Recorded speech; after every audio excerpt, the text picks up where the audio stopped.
No helicopters have been procured for me to go to golf course. Thank you. I never said he wasn't a great politician. I'm just saying he's a officer. It's supposed to be an interview. How'd you play out there today? Well, I found the conditions challenging, mostly because there's no grass on the golf course, but there never has been. I'm thinking about the swag bag, and I had high hopes for the swag bag. When you got 3 crevices on the green, your course is trash.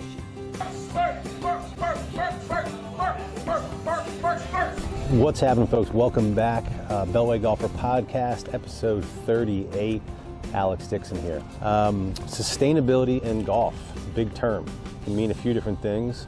I think the most obvious one is how can golf courses lessen their impact on the environment to make this planet that we're living on more sustainable? But there's certainly other definitions. Just, how can golf courses be more sustainable and more viable economically, sitting on land that oftentimes is worth far more than being a golf course? Or how can it simply help the surrounding environment and surrounding ecosystem or different types of wildlife be more sustainable? There's a lot of different ways golf courses can help sustainability. I am far from an expert on sustainability. I know actually very little on sustainability, but it's a topic that interests me and I think interests a lot of people. And so I was excited to reach out and sit down and have a conversation with Andrew Szunyog, who is the founder of Driving the Green. He's got a couple partners, which he talks about. He's got a newsletter. It's a relatively new organization that he started, but it's essentially going to be a consultancy for sustainability, helping golf clubs or organizations or anyone in the golf world be more sustainable and have lessen their impacts on the environment and the world around them. Andrew is leading a panel at the National Links Trust Symposium on Municipal Golf, November 8th through 10th. He's leading a panel on this topic, on sustainability. He's got, I think, 6 guests on the panel. He talks about it in the conversation. But what's cool is National Links Trust is offering up a 25% discount code to listeners of this podcast. Go to their website, nationallinkstrust.com. Enter NLT Beltway for 25% off tickets to the symposium. So that was pretty cool. Thank you, National Links Trust. That's essentially it. We'll get to it. Andrew Szunyog, episode 38, Beltway Golfer Podcast. As always, please love to hear some feedback. Leave a rating and a review if you're listening on iTunes or elsewhere. Shoot us a message on social media or through the website, beltwaygolfer.com. Love to hear some feedback, suggestion for guests for the show. Anything you want to shout out, start a conversation, let me know. Love to hear from you. That's it. Let's get to the show. Episode 38, Andrew Szunyog, Driving the Green. Enjoy. All right, we're out here at Langston Golf Course with Andrew Szunyog. Got it. How are you? Good, how are you? Good. I think this is like my 5th podcast. We've done it here at Langston, so very comfortable out here underneath in the shade, underneath the trees right next to the practice area. It's a great practice area. Andrew, you live nearby here. I do, a couple blocks away, right by Eastern High School. Actually biked over here. I did. Very cool. The reason that we're talking today is you are in the golf industry, you are local. Those are basically the first 2 requirements for you being on the show. Good. But we're going to talk about a topic that I haven't covered at all on Beltway Golfer, which is sustainability. There's the broad topic and subject of sustainability, if I can say the word, and golf. Yeah. And so we're going to get into your background, into your history in golf, your resume, so to speak. But let's just start off. What is the organization that you started and what is it? Tell us about it. So about a year ago, I got the idea. I have 2 partners, 2 other golf industry young professionals that also have a passion for sustainability in golf. One works for National Golf Foundation as a research associate. The other works for Blue Strike Environmental, which is based in Monterey, California. Okay. And they help large-scale events, and they do a lot of climate action plan writing, but they do large-scale events for professional golf tournaments and marathons, things like that. Interesting. So Alex He's their director of special events, and I did a couple of jobs with him with Byron Nelson and the BMW Charity Pro-Am over the summer, helping their sustainability program. But anyway, Driving the Green was an idea that was sort of born out of COVID. Like, the project I was working on was delayed. It was a startup junior golf tournament. Sustainability was something that I was kind of focused on, and sort of a way that I lived my life with my wife. It was just a way of sort of cutting back on our single-use plastics, things like that, finding alternative means to do stuff. And I hadn't really thought to put that towards golf, which had been my profession for almost 2 decades. And with all the free time from COVID, it was really just a matter of, what does sustainability in golf look like? So just started a deep dive of research and networking to sort of uncover who's doing what. Yeah. And kind of what I found was everything was sort of in silos. People are doing stuff, but it's kind of in their own little network. There's not, and if when we're talking about sustainability, right, is your first kind of definition of sustainability, meaning saving the earth, climate change. How can we make, I think that's how can golf courses have less of an impact on the environment? Correct. And that was where I started my research. Obviously, a couple months later, George Floyd was murdered. The whole social justice movement here in DC, that sort of empowered more research into understanding how environmental justice and social justice were so closely intertwined. And then it was a matter of like, okay, well, how does golf fit into that? Mm-hmm. And that's when I happened to come across Alex and Andre, my 2 partners.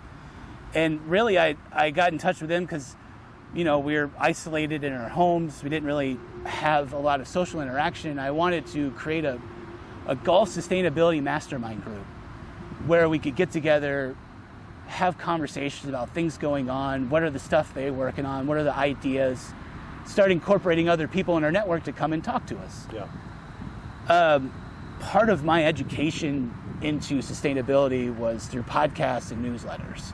Okay. And it sort of hit me. I was like, well, I don't see any type of sustainability newsletter outside of golf course superintendents. They do a newsletter, but that's really just for their members, right? It's not for a larger general public. Sure. So the idea to do a newsletter was just kind of like a no-brainer. It was a way to connect all the people that I'd met, compile all the research to sort of come up with, identify the solutions, opportunities, obstacles for golf to kind of take that next step. Like, you look at many of the other major professional sports from MLB, NFL, NHL, MLS, they're all doing some sort of green program, right? Where they're trying to create initiatives within their communities and across platforms. And I noticed the PGA Tour was kind of lagging behind, right? So that was kind of where we started. Sure. What about so you said Andre is with National Golf Foundation? He is. I get their emails. Yeah. Had the National Golf Foundation, had they been doing anything for any initiatives around sustainability or? I don't know how much I can talk or enough to say. I know that Andre is working hard to try and push some of that stuff. It's just a matter, they're a marketing company and a lot of that is based on developing research and selling that. I would imagine also if you asked any organization in golf, from large bodies that help govern the game to individual golf clubs, and you ask them individually, are you thinking about sustainability? Are you doing anything to help lessen the impact of your golf course or the golf industry on the environment? And they'll all say yes, but it's a matter of what are they actually doing and right. how much are they doing? And what I found is most golf course superintendents are environmentalists, right? Like, they have a budget, they're trying to grow the best grass they can. They understand that in order for the natural environment around them to survive and be well, and they have to put fewer inputs in. A lot of them understand the issues with water usage and things like that, right? But, you know, part of driving the green is to help change the narrative that golf is not detrimental to the environment, that it's actually an open, inclusive, accessible recreational activity for anyone that wants to come out and play, right? Sure. Okay. Okay. So before we get into there's a lot to dive into on the topic and on what driving the green is and what you're doing. Let's back up a little bit. So why you? What tell us your background in golf in general? What has gotten you here? Long story, right? That's how almost everyone's golf journey is, right? Sure. Let's give us the. It doesn't have to be the super short version, but somewhere in between. I mean, like you, I played golf in high school. I picked it up more regularly when baseball didn't work out. Kid of the 80s, I collected baseball cards. Baseball was my thing, right? But my mom and my brother started playing golf before me, and it was kind of the thing where I didn't want to get left behind, so my mom picked up clubs, or she got me a set of clubs and got some free lessons with that set. Was pretty natural. Having played baseball, I kind of knew generally the swing. It was just a matter of tinkering with some things, right? Natural kind of ability. Had fun playing in high school. Went to college. I went to University of Florida. Majored in general business and sports management. When I graduated, I didn't really have a lot of direction and kind of what I wanted to do. Like, sports is so broad, like what do you even pick?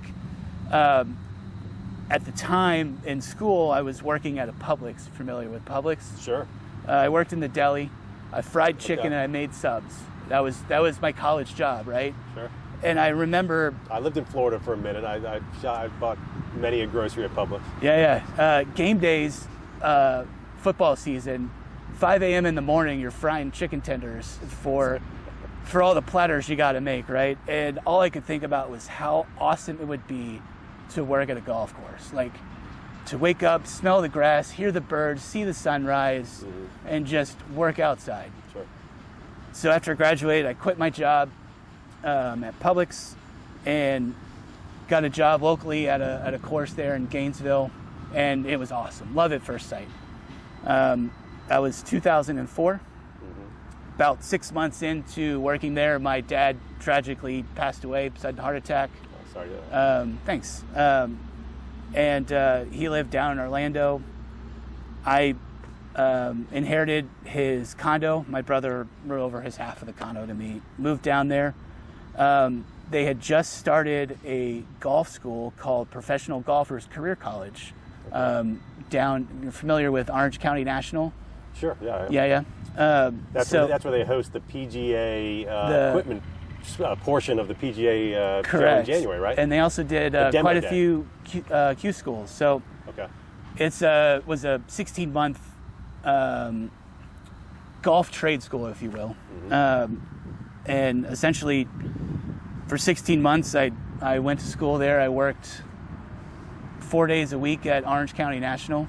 And that was kind of my exposure into golf. I saw that as an opportunity to kind of fast track myself. I initially went there thinking it was going to be a golf course a general manager of a resort. I was like, how great would that be? Go live in Hawaii.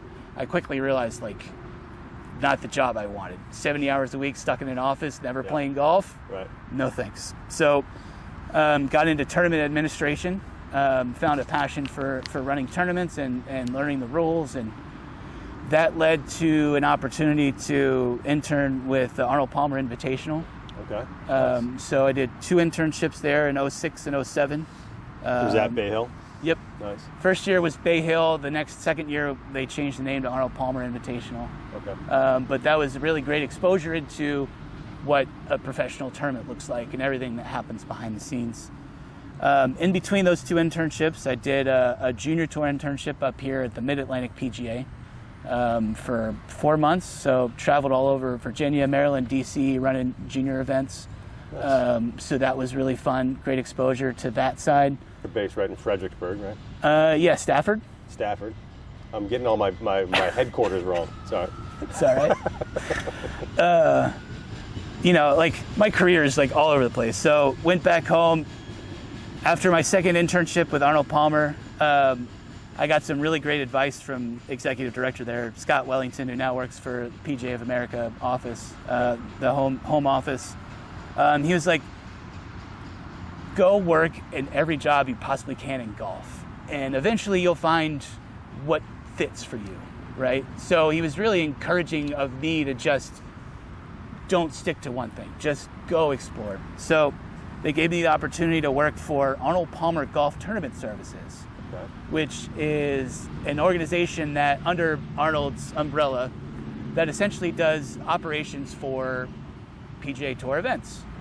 And so at the time, their contract, they had the 3 U.S. Opens, the men's, women's, and seniors. And then another event was then the Wachovia, but now the Wells Fargo Championship down at Quail Hollow. Nice. So I spent a week at Quail Hollow, and responsibilities were spectator roping, through-hole boards, stakes, right? Just kind of basic course tournament infrastructure. And most of the time during the tournament, you just kind of sat around a trailer and unless you got a phone call. Then went to Whistling Straits for 3 weeks, stayed in Sheboygan for the U.S. Senior Open, and that was just incredible. Like, the Ryder Cup was just there, so watching that was just brought back so many memories. Sure. That kind of faded, went back, went through that process. Hardest job I'd done to date. Like, the whole golf course is built on rock and shell. And my initial job was to hammer rebar into the ground for the spectator stakes. Well, I had a 3-pound sledgehammer, and it was like a little T-bar, right? I didn't know that you put your foot on the pedal to cut down on the vibration, which helped to go in. Each stake took about 30 to 50 hits with a 3-pound sledgehammer. And so after about half an hour, like, I kept missing and hitting my wrist. Like, my arm was so tired. It took all day just to do like 4 holes. Sure. It was incredible. So anyway, Great experience. Exactly. Came back home. I worked at Grand Cypress, another resort in Orlando, for a year. Started in the bag room, went to valet, and then got into like small group tournaments, charitable events, things like that they had there. Summer of 2008, got a whim to look for a job, went on the internet, found a posting for assistant tournament director position at the Sun Country PGA in Albuquerque, New Mexico. Wow. Applied for it. I've never lived outside of Florida, outside of a summer here in Virginia, DC. So, fish out of water, took the job. 2 weeks later, after my interview, moved to Albuquerque, New Mexico, worked as assistant tournament director, essentially traveled all over the state running tournaments for junior events, amateur events, and PGA professional events. So the members that live there in the section. Sure. Got some great experience going to Santa Fe and lobbying on Capitol Hill and really trying to show the value that golf had. But really that was to ask for marketing dollars to go out and market the state as a golf destination. Because there's a study that New Mexico State did that said a 1% increase in out-of-state rounds was a $1 million increase in revenue for the state. You're thinking about hotels, sure. food, travel, car rental, you name it, right? So that was sort of a good exposure to kind of lobbying and governmental outreach. 2012, thanks to the 2008 recession, That's pretty incredible. Sorry to interrupt you, but Yeah, yeah. 1% increase in out-of-state rounds, and that's New Mexico. Imagine what that is in a more a more populous state with more golf courses that's larger. I mean, I can't imagine what that number would be in California, for instance. Right, and I mean, when you think of, most people don't think of New Mexico for golf, right? You think of Arizona, Scottsdale, Sure. Tucson, you even think Vegas, right? And New Mexico is a significantly cheaper place to visit. Probably, in my opinion, much more beautiful place. Culturally, it's incredible food, lots of good craft beer, so Right. good paradise. Anyway. I'll give a shout out to, we were just talking before we started recording, to No Laying Up and their most recent Strapped episode they based in New Mexico. Yeah, you were just talking about that. I'm halfway through watching, but continue. So 2008 recession came to bite me 4 years later. My position was eliminated. My my position was tied to revenue generated from handicap sales. Okay. Essentially, basic golf associations underneath the USGA, a major revenue generator is when we purchase our handicap dues every year, right? So when you lose almost a third of your handicap dues over the span of 3 years, that's a pretty significant cut, right? Yeah, so sure. I was the unfortunate benefactor of some downsizing, which, that's sort of put me behind the 8 ball to kind of figure out what I was going to do next. Coincides with meeting my wife at the time, and it was kind of a race to see who could get a job first. We knew that New Mexico wasn't a place for us to start our lives. We wanted to kind of go elsewhere, and I got a job at the country club at Woodmore as their tournament director. Nice. So we moved out here and have been in DC since. Worked at country club at Woodmore for 3 years, 2012 to 2015. Incredible experience. That was equally the hardest job I'd had.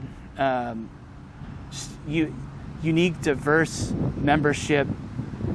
We basically doubled membership in about 2 years and didn't really gain staff.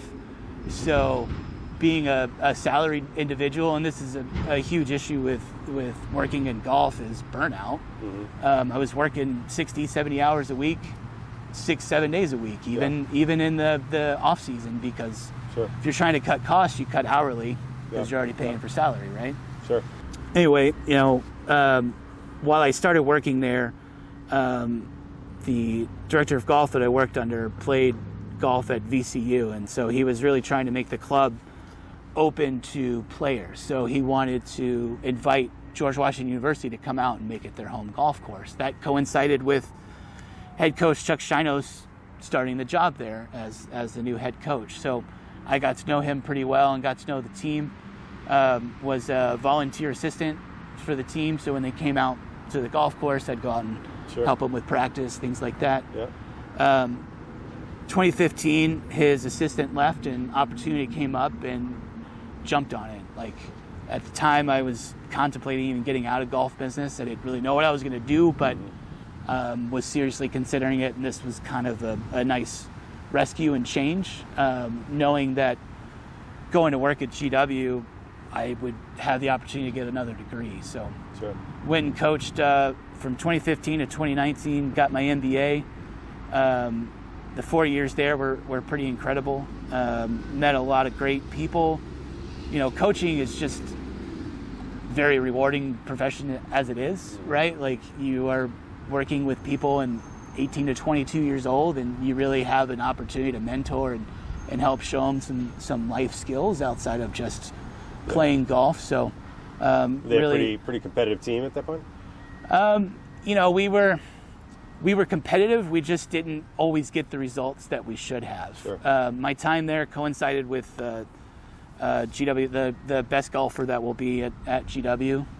He won several times, was the university's first all-conference player. He won conference championship his senior year. Actually had a hole-in-one in the final round. I was standing on the first par three of the final round, and knocked a hole-in-one in. It was pretty incredible. Gronk spiked the hat. We did a big old chest bump. It was at Grand Cypress, which was a course that I knew. What was the player's name? Logan Lowe. Logan Lowe. Yep. Rings a bell. My mom was there because she Okay. lived nearby, and so she watched, coached Logan up on the shot. He hits a perfect shot. One hop goes in. Gronk spike the hat. We do the awkward chest bump and the weird fist bump, and you could hear us from half a mile away. He wound up winning the tournament by one shot, which was pretty incredible. Anyway, graduated in 2019, left the team. My focus was in international business and sports marketing, and really trying to take my experiences in tournament operation and advance that and try to get back into the PGA Tour and kind of working in executive offices at a tour stop. And so that was kind of where I was and what I was looking to do, and build that experiences up until when COVID happened, and I sort of changed my perspective Decided and to goals. Yeah. To partner with Andre and Alex and start something on your own and, and make it happen, as opposed to going out and looking for a job. That wasn't the short version of my background. No, but that paints the picture of how I actually think that was kind of a fascinating look at how interesting a journey can be to make it in using golf as your profession. Because I think, you know, at the point that you were in life, coming out of college, so many people had that same thought of, you know, gosh, I'd love to work in the golf industry. How do I make that a reality? And I'm sure for some it is easier than others. And all the roads are different on how people either continue to work in the game or work in the game for a few years and are forced out of it for one reason or other. So no, it's interesting to hear all the different places it took you to lead you here. And it was just random coincidences, right? Like the job I applied for, my first job in the golf industry, you know, my name was pulled out of the hat. Like mine was the resume that was pulled. They called me. I started. Right. When my dad passed away, my parents were divorced. I used the money that I inherited and his condo to put myself through golf school. So the loss of my father gave me the power to chase my dreams, to know that life is short, right? Sure, like I don't want to just waste away. Like I needed to go and chase my passion. So that was, you know, that kind of twofold lucky chance and terrible coincidence kind of leaning together. I'm sure your dad was looking down and happy that you know what he left you was able to help you follow your passion and your dream. Yeah. All right. So now back to present day. So now we've got Driving the Green. It's all about sustainability. You got a couple partners. Tell us a little bit about, you know, the reason you and I got connected is, you know, we're here in DC. We're at Langston. This is a National Links Trust property now. They've got this symposium on municipal golf coming up. It'll be next week when this podcast airs. It's was it November 9th and 10th, I think? 8th through the 10th. 8th through the 10th. And you are hosting a panel on the at the symposium on this topic, on sustainability in golf. So let's start there. How did you get hooked up with National Links Trust? And then maybe talk a little bit about what's going to happen at the symposium. So the startup junior golf tournament that I was working on, the founder of the tournament's from locally here. His name is Ari Fleischer, and he knows Mike and Will pretty well. So in our meetings of planning for the tournament, I knew what National Links Trust was. And having been in the DC area for a while, and we used East Potomac as a place to practice in the wintertime for the golf team. So very familiar with kind of the ongoings. I know Clint Sanchez really well. He was a member at Woodmore when I was working there, and then once I moved to GW, the First Tee kind of GW Executive interaction. Director of the First Tee was on this podcast. So, you know, I knew the issues and the problems that East Potomac had. Prior to that time, I'd never spent too much time out here in Langston, even though I live less than a 5-minute bike ride away. And I knew that if they took on what they were going to here with 3 courses, they were going to need a lot of help. And so once the announcement was made, Clint connected me with one of the board members, Tim Haig. I was in constant conversation with him just to explore opportunities to work with National Links Trust, whether that was some sort of support capacity, whatever, right? So did my best to try and stay in touch with what was happening here in the city. Once they were awarded the bid and kind of laid out their plans. So any volunteer opportunity that came up, I was over here at Langston helping out. We did a cleanup late February. We picked up like 40 bags of trash, right? We did for Masters, there was a Lee Elder Day. Yeah. So came out and helped facilitate and run all the stuff on the driving range. And really just wanted to make myself available. So, you know, the email that I got this summer kind of came out of the blue. I didn't know much about the symposium, didn't know anything about it. It was just an email that said, hey, you know, we're hosting this symposium. One of the 5 pillars that we're featuring is sustainability, and your name was at the top of the list of people that we wanted to ask. And I was like, no brainer, right? Like that was what an incredible opportunity to kind of take what I've learned and share that and help inspire others to kind of follow along the path of people that are doing it. And do you know some of the names of who else is going to be on your panel? Yeah, so I have 5 panelists.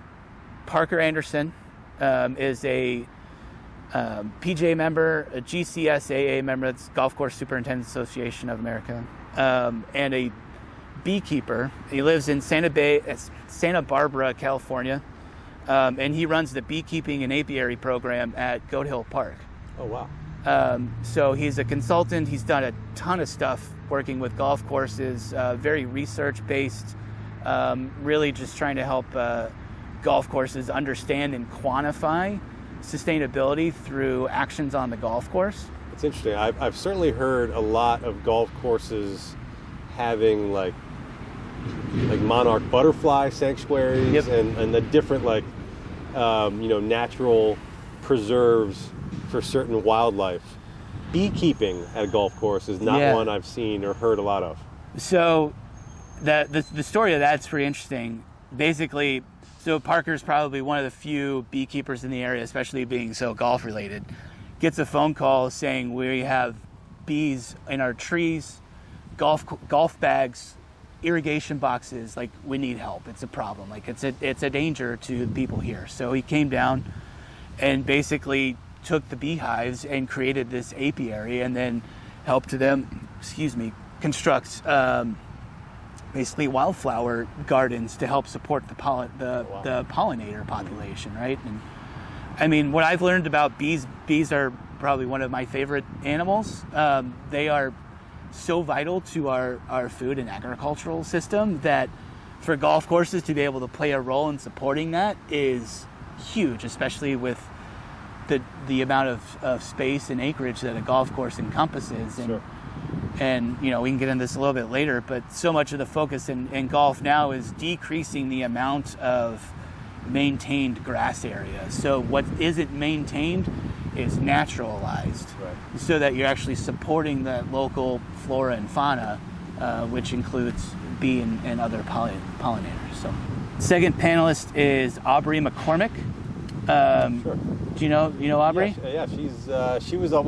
I'm forgetting, blanking She's on the Big Break. Thank you. Yep. The name of the show, it was the game show on the Golf Channel forever. Yeah, so she's been a huge ambassador for golf to embrace sustainability and was probably one of the very first ones over a decade ago really doing it. And much of her passion came from being a professional golfer and wanting to be sponsored by companies that actually had similar passions and as her, as far as taking care of the environment and really doing more than just selling a product. Sure. So now Aubrey, she lives in Portland. She has she works for the Forest Stewardship Council as a regional manager and helps their ambassador program, which I'm a Forest Stewardship Council ambassador as well.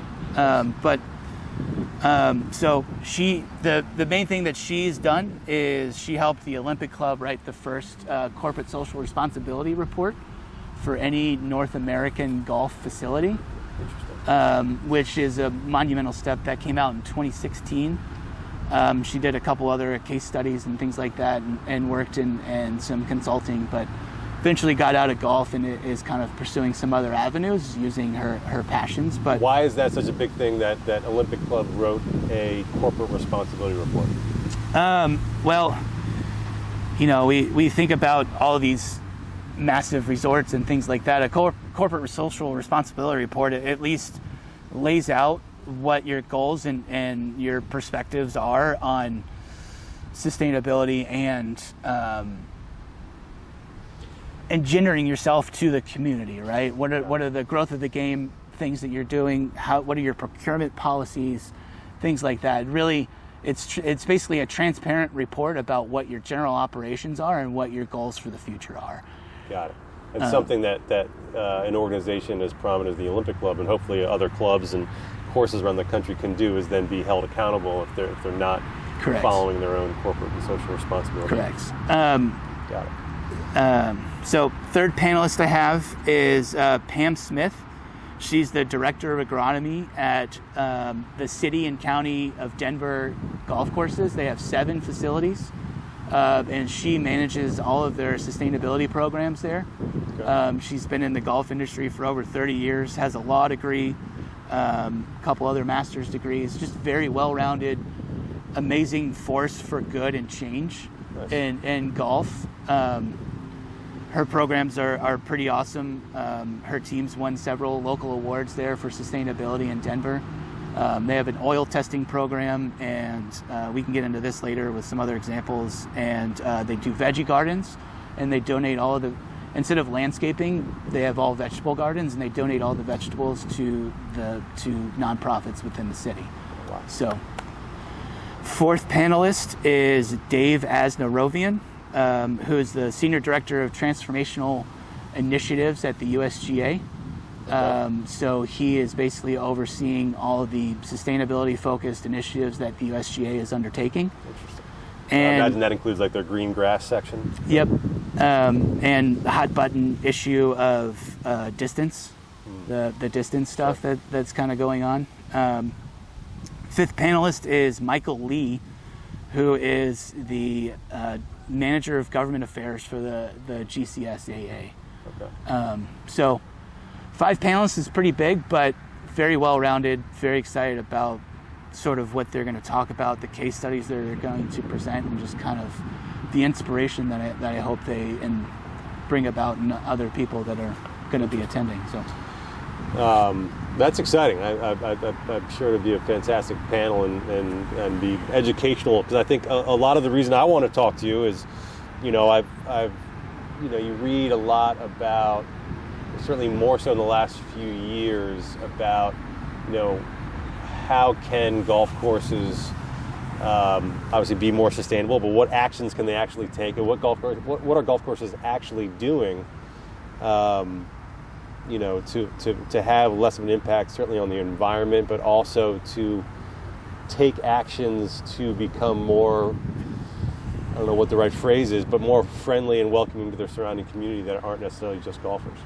Yeah, and that's another reason I feel so fortunate to be here in DC is basically the National Links Trust is sort of embodies kind of the idea of sustainability that I like to talk about, because it's, we mentioned earlier, it's not just environmental, it includes the social impact and governance. And what I like to use NLT as an example because of what they're doing with their 3 courses, right? You think environmentally, we're here at Langston, like essentially this golf course, we should be able to see water. Sure. But so much of the surrounding vegetation is all invasive. Yeah. So from an environmental standpoint, it's coming in to clear out those invasive species so that the natural landscape can come and help revitalize the Anacostia, which, as we know, is one of the most polluted bodies of water here in the district, right? It's not one that you see people swimming in.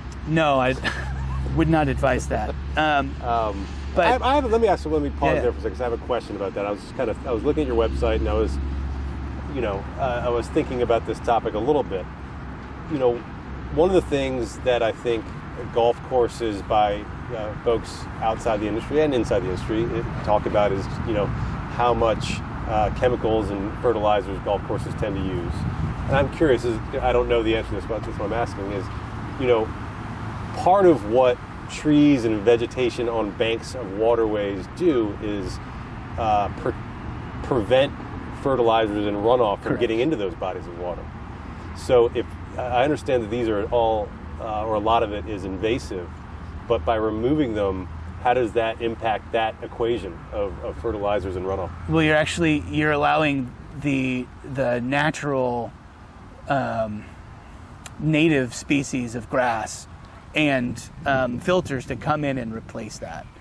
And that's actually much more welcoming to the biodiversity that lives here, whether it's otters, beavers, turtles, mussels, fish, birds, bees, insects, right? So you're clearing out stuff that is not helping out with their livelihood. So the idea is, once you can have a win-win by getting rid of the invasive species, allowing what should be there to naturally grow back, but help it do so in a way where you can still prevent the runoff, but also regain the views.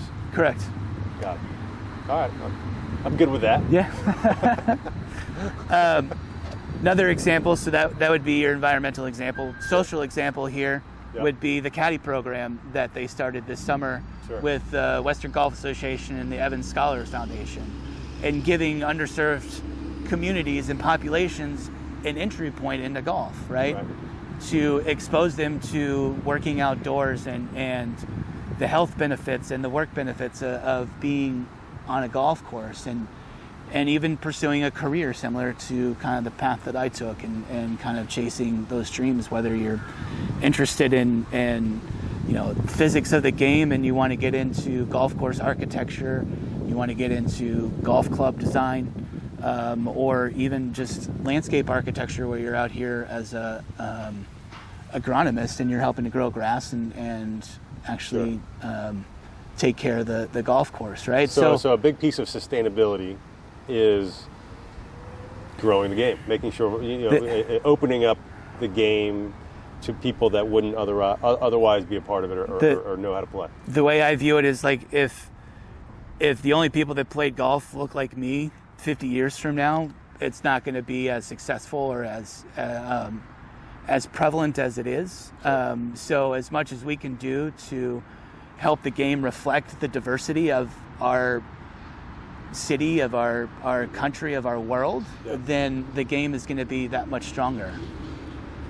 What about, couldn't agree more, that makes all the sense in the world. One of the things we talked about in our first phone call, and which I think concerns me a lot, and I think most golfers that live in or near urban areas, is, with urban sprawl and property value, or land values, I should say, seemingly always going up and continuing to get more and more expensive, is non-golfers tend to look at the large acreage that golf courses take up in a negative light, in a negative viewpoint. This is green space that only this small percentage of the population, golfers, gets to use. This land is so valuable. You've got either developers knocking on the door trying to take it, or non-golfers trying to take the golf course and opening up for other uses. Right. What's the conversation there?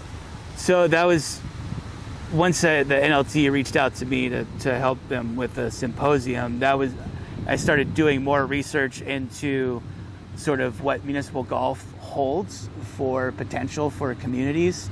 That sort of helps key into that question, is like, what would you replace this with? Like, the city has lots of issues here. Let's just take DC, for example. We have income inequality. We have a housing shortage. The housing that's available is incredibly expensive. I don't know how a lot of the people that live here in the city are able to afford to live here, because, this green space acts as a carbon sink, right? If we're looking to decrease the amount of carbon emissions, we need more trees, we need more grass, we need open green space that can absorb that carbon and store it underground, right? So number one, you're looking at open green space for that, right? Sure. That's huge for urban environments. DC, fortunately, we have so much green space here, right? But you're looking at other municipalities where there just isn't a lot of open green area outside of a golf course, right? So how do we reframe that golf course to be a revenue generator for the city, but also a center of a community, right? So some of the programs that I'm thinking of. Do you think golf does a good job of that now? I think they're getting there. I think they're working hard. And that's where I said earlier, like, so many of the aspects of the golf industry are working in silos. Like, the PGA of America focuses so much on growth of the game, diversity and inclusion, but I feel like they leave a lot of the environmental aspect out of it.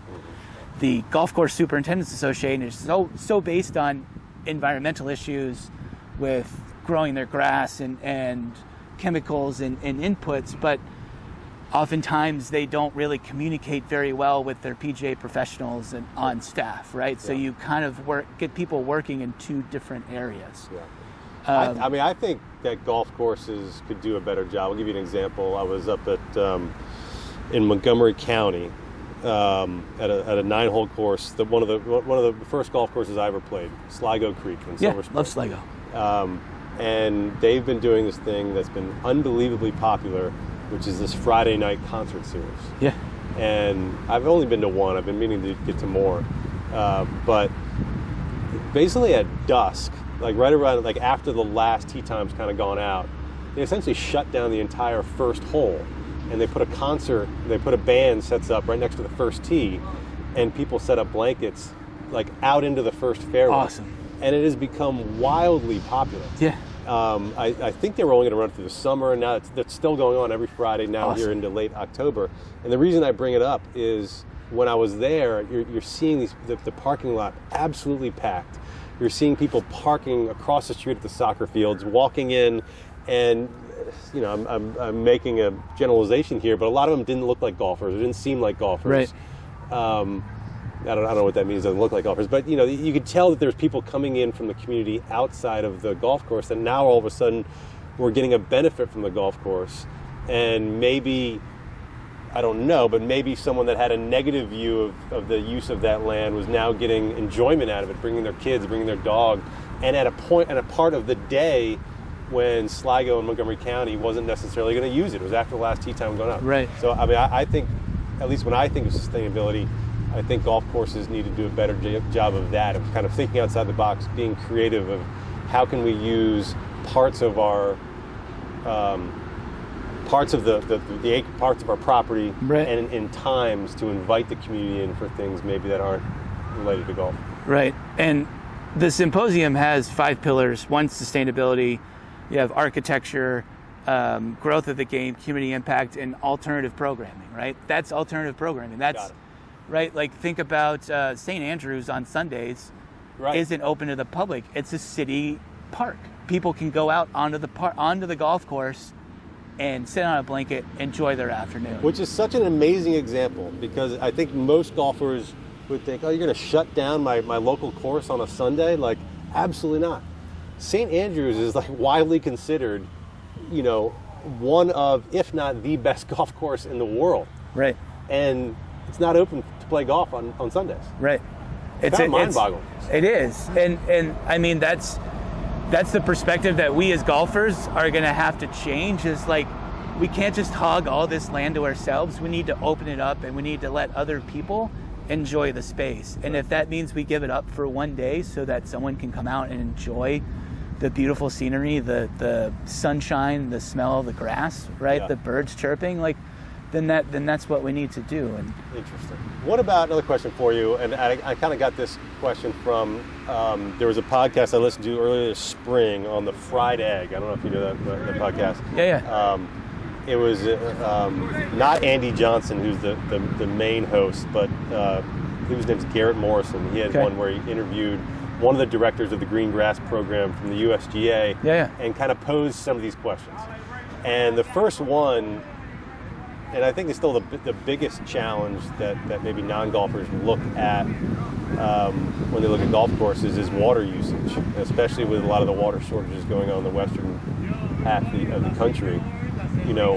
How can, we're talking about sustainability, how can golf courses use less water? How can they use recycled water? I don't know a lot about that topic, but I'm curious what you have to say on it.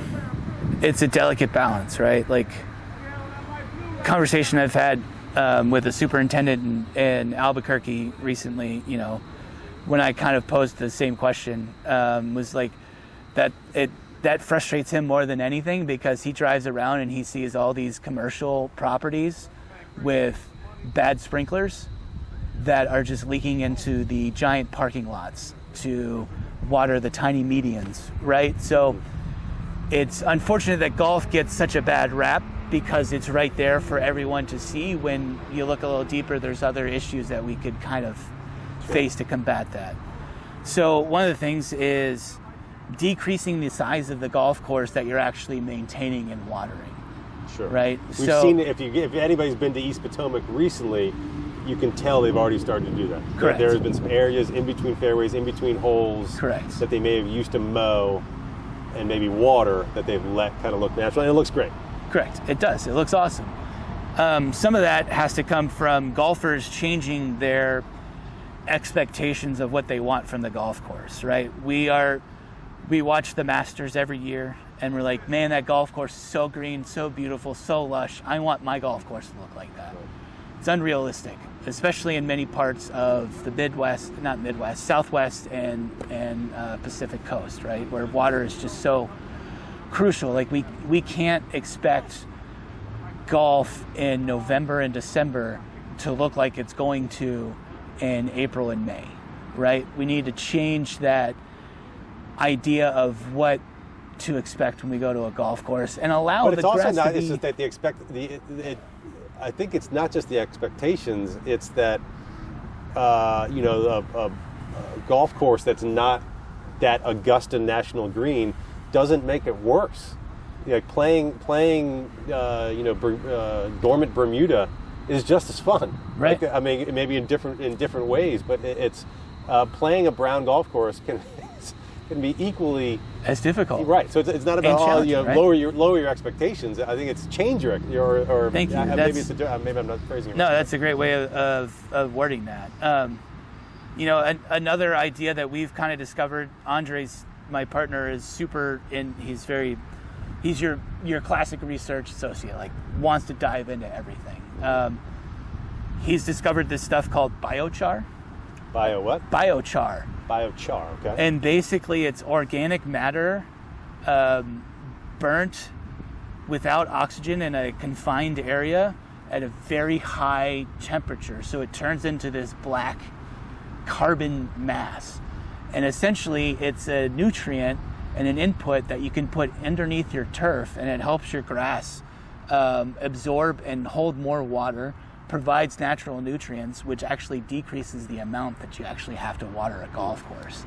And you're actually helping to sequester carbon back into the earth. So, that's kind of one way. A lot of is, redoing irrigational systems, right? But that usually takes a lot of money to go in and redo an entire irrigation system. Changing your watering habits, right? There's a couple things, but I would say going forward, that's going to be one of the biggest challenges golf has, especially in certain parts of the country where water is so vital. I want to get into to specifically what driving the green's all about and what you guys do, but I want to go back to the one point I kind of made, because it's something I think about a lot, and it's that whole, during COVID, the silver lining for the golf industry is that rounds have been way up, and they continue to be way up, and that's good news, for golfers. However, golf courses are still, I think, closing more than they're opening. Maybe I'm sure that's slowed down, but I don't know the numbers. But back to the point of, if you are not municipally owned, if you are a privately owned golf course and you have a bad couple years and some developer comes and makes you an offer, golf courses near urban centers are just worth so much more as housing than they are as golf courses, especially ones that can stay public and charge the rates that the average public golfer wants to pay. How is that sustainable? I don't know. That's a fantastic question, right? That's one of the problems that we as the industry have to try and solve and figure out. Is it that there has to be more partnerships and municipalities, or is there a future where it's just basically? I guess this is what I'm getting at, and what I fear is like the future is just super high-end private courses, country clubs, or super high-end public access, where you're talking like Whistling Straits, Right. Bethpage Black or Torrey Pines if you're not a resident, right? Like, or situations where municipalities have gotten involved and said, no, this is good for our community. We are keeping this open. We're, this land here is probably worth a heck of a lot more than just a golf as course. a golf course. But the city or not the city, the National Park Service, has decided this is going to stay a golf course at least for the next 60 years. Right.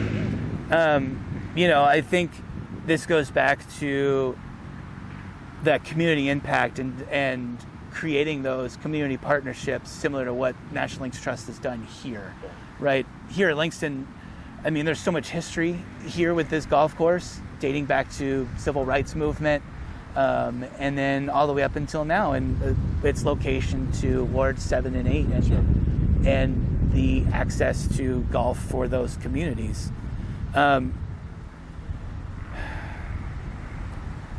I think for me, and what we're trying to, at Driving the Green, sort of the story we're trying to tell is how that golf course can be an actual asset for the municipality itself, whether it's, a lot of cities are developing climate action plans and they need space to implement some nature-based solutions or initiatives.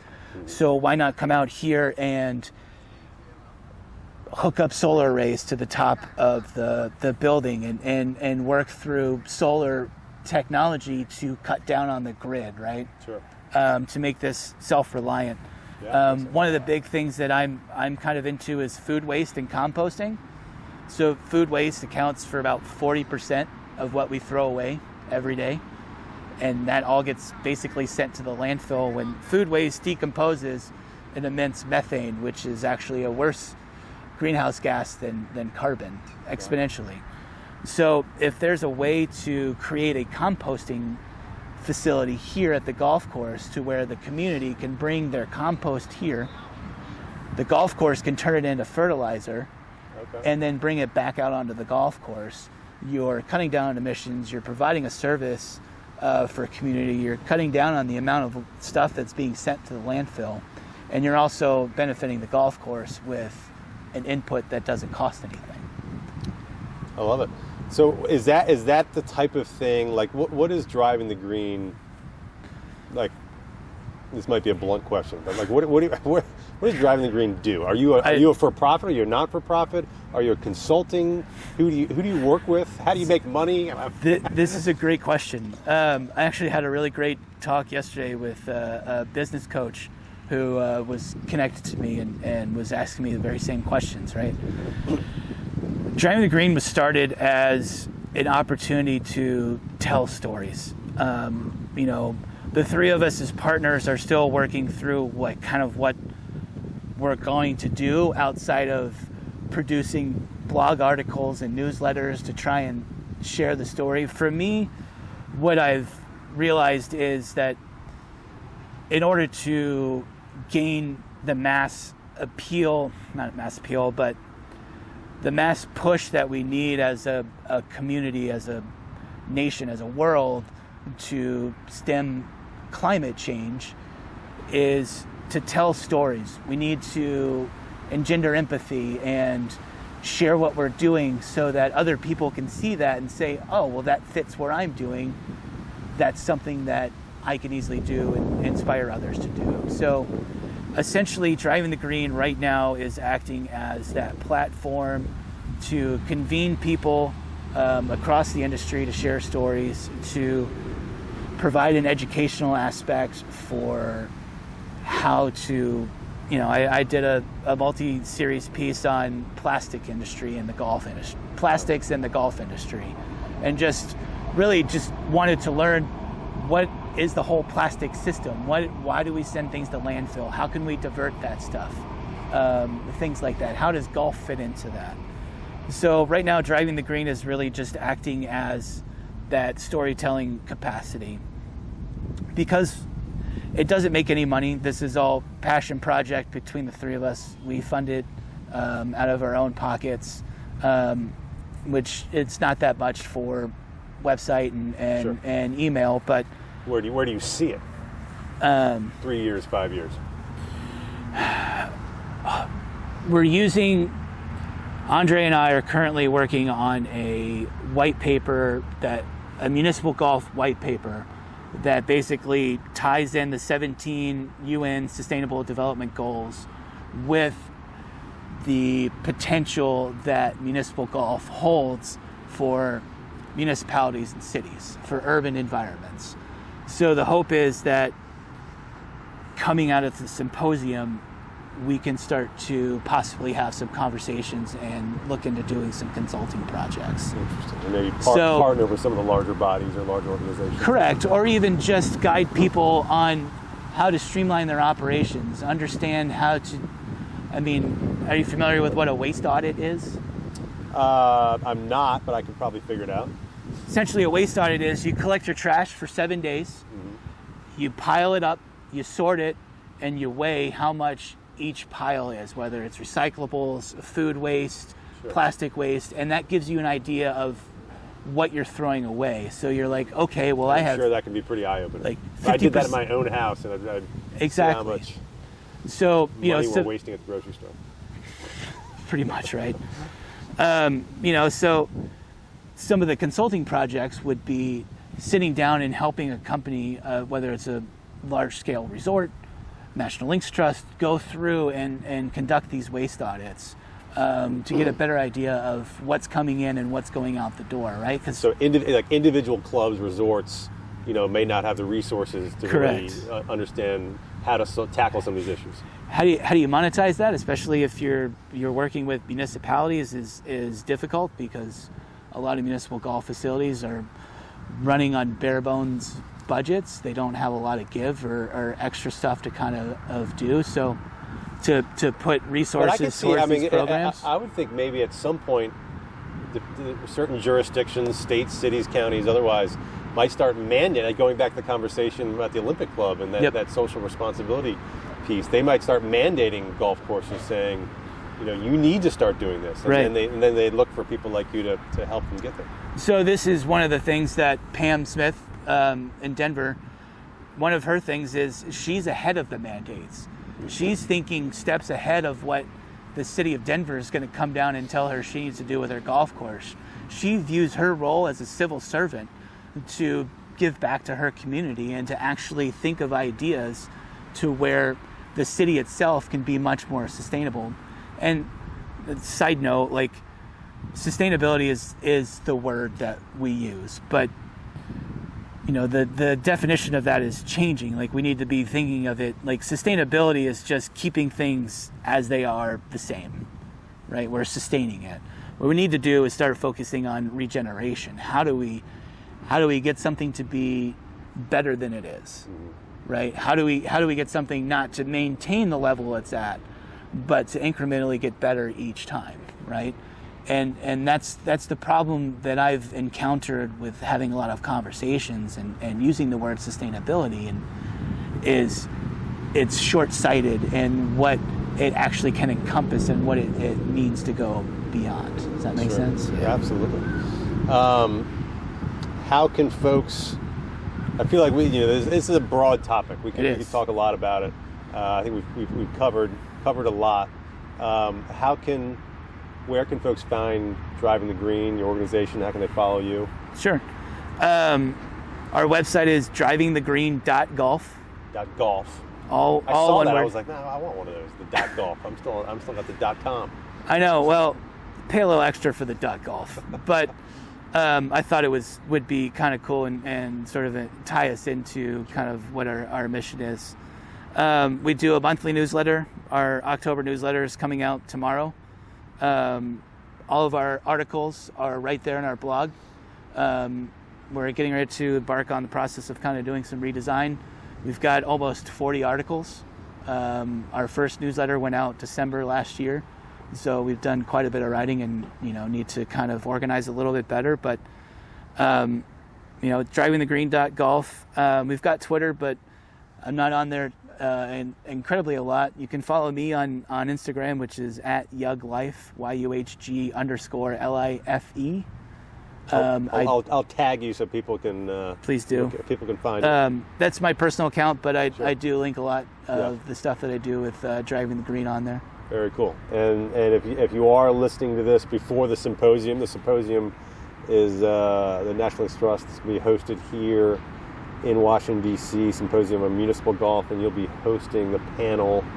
And we have a discount code that I should have said at the beginning of this in the introduction, which if I didn't say is, what is it, NLT? It's NLT Beltway. NLT Beltway. That gets you 25% off access to the symposium. So it was originally supposed to be in person, but because of the resurgence of the COVID-19 pandemic, they opted to go into a hybrid mode.